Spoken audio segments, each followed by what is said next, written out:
of the community policing unit. Current Inspector General of Police, Mr. Yankuba Sonko, when he took over almost some 9-10 months ago, he came up with the idea we should come up with a police journal, like a magazine, for us to try to bridge the gap between the general public and the police. Commissioner Sanyang explains how this magazine can be used as an instrument of communication between the police and those they serve.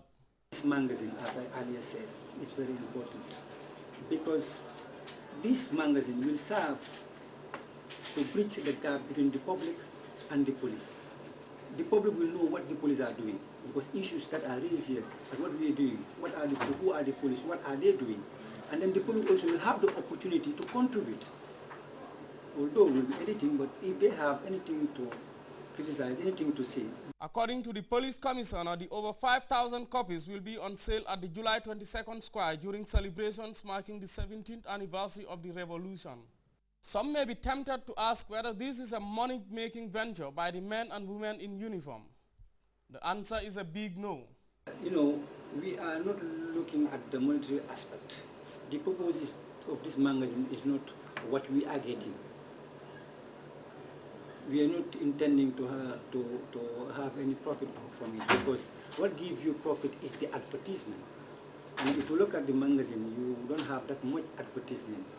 As the police continue their effort in increasing public awareness of their roles in the maintenance of law and order, it is hoped that their march towards fostering greater understanding between them and the general public would be enhanced by this latest piece of work. For GRTS News, I am Samuel Bah. Well, you can follow that story and other GRTS programs live on our website at www.grts.gm. There you can also monitor GRTS Radio live. The President's International Awards has graduated 100 young people after arming them with leadership and marketable skills. Ajay Amisise witnessed the graduation ceremony of the class of 2010-2011, and this is her report. Vocational training, many people believe, does not only inculcate skills in people, it can go a long way towards strengthening the developing process of countries. This has propelled various mechanisms taken by the government to ensure quality and professional training is available to young people.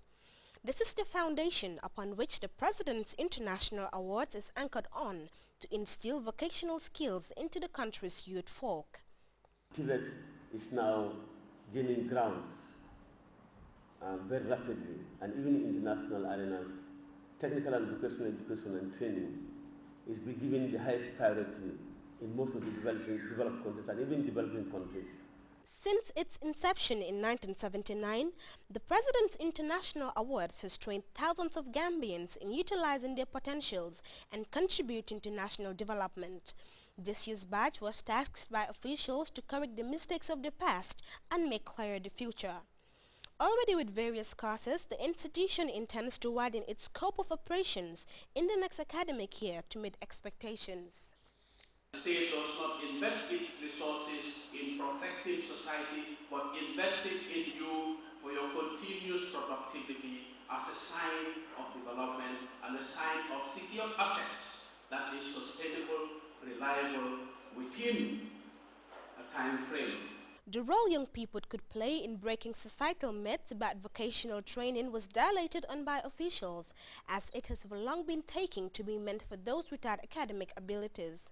From the National Youth Council, the Executive Secretary, Malsra Mendy, challenged the young people to take a lead role in national development endeavors. The life, the future of this country is in your tender care.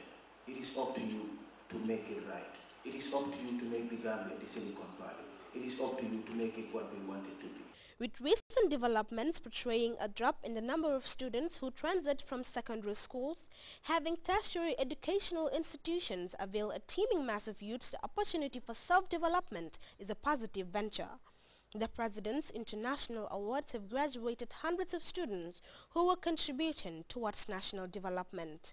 For GRTS News, I am Ajay Amisise.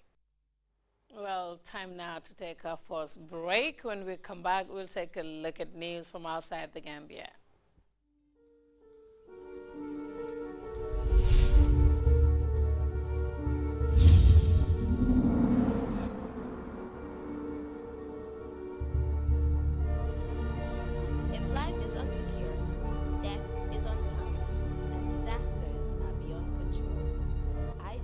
Gamstar Insurance Company comes as a savior. At IGI Gamstar Insurance Company, we insure against accidents like vehicles, aviation, marine, fire outbreaks, and private loss and damage. IGI Gamstar, we give priority to settlement of genuine claims. Further information on the Gamstar Insurance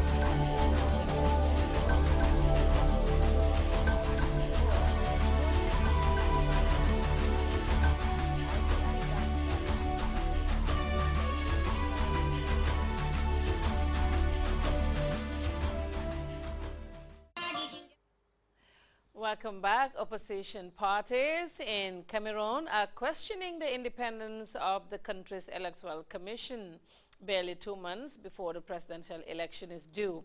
A section of the opposition alleged that 4 of those tasked with organizing the vote are members of the ruling RDPC party. Let's look at this report for more on the war of words between the new members of Cameroon's Independent Electoral Commission and the opposition supporters. Cameroon, a formal swearing-in ceremony for new members of the Electoral Commission who will supervise next October's presidential vote. Among the personalities invited to join the panel, a bishop and representatives of civil society. The UN has pressed Cameroon to ensure the poll is carried out in a transparent and credible way. But some opposition personalities doubt the independence of the commission.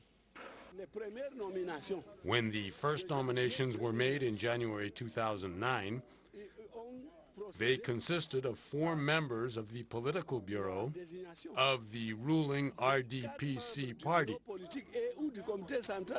And as long as they remain, the body is not credible. The PDT never bothered consulting leaders of opinion and taking soundings about the view of the people. This leaves a divide between the people and those in power. However, the New Style Commission, as well as the government party leaders, agree changes are needed. They say patience is required. I strongly believe the PDT has been listening, not just to the opposition parties, but generally to Cameroonians. We need to let them make a start and do their work. The election results will not be a matter for the Commission to declare. That will be the responsibility of the Cameroon Supreme Court, comprised of judges appointed by President Biya.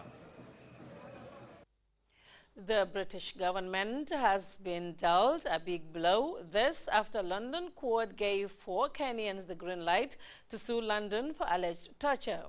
During the struggle for independence, thousands of Kenyans were allegedly tortured and killed by British forces. Many may have died or forgotten their ordeal. 4 of those who fought or participated in those battles are now suing the British government for alleged torture, forced labor and unfair treatment. The British government, as we hear in this report, fears the ruling will set a legal precedent that would spark a string of similar claims. These elderly Kenyans won a small victory in a London High Court. 48 years after the end of the colonial period, the court authorized the 4 Mau Mau plaintiffs to press charges against Great Britain for torture, forced labor and unfair treatment. The decision by the Royal Court is the result of 8 years of legal battles. Over 50 years ago, our clients suffered the most terrible torture at the hands of the British colonial regime. Obviously, we accept that justice has to be done and seems to be done, but we would like this case to move on as absolutely as fast as possible and for justice to be given to our clients while they're still alive. Repressive British crackdowns reportedly left more than 100,000 rebellious Mau Mau dead fighting against colonial forces. Some 160,000 Kenyans with varying ties to the rebels were locked up in camps where they were subject to inhuman treatment such as rape, torture and murder. Survivors spent years in detention with no trials long after Kenya became independent. Today, in their mid-70s and older, these victims of brutal repression are calling for apologies from Great Britain and for indemnities. We are very, very happy with the ruling of the court in London today on our case. For a very long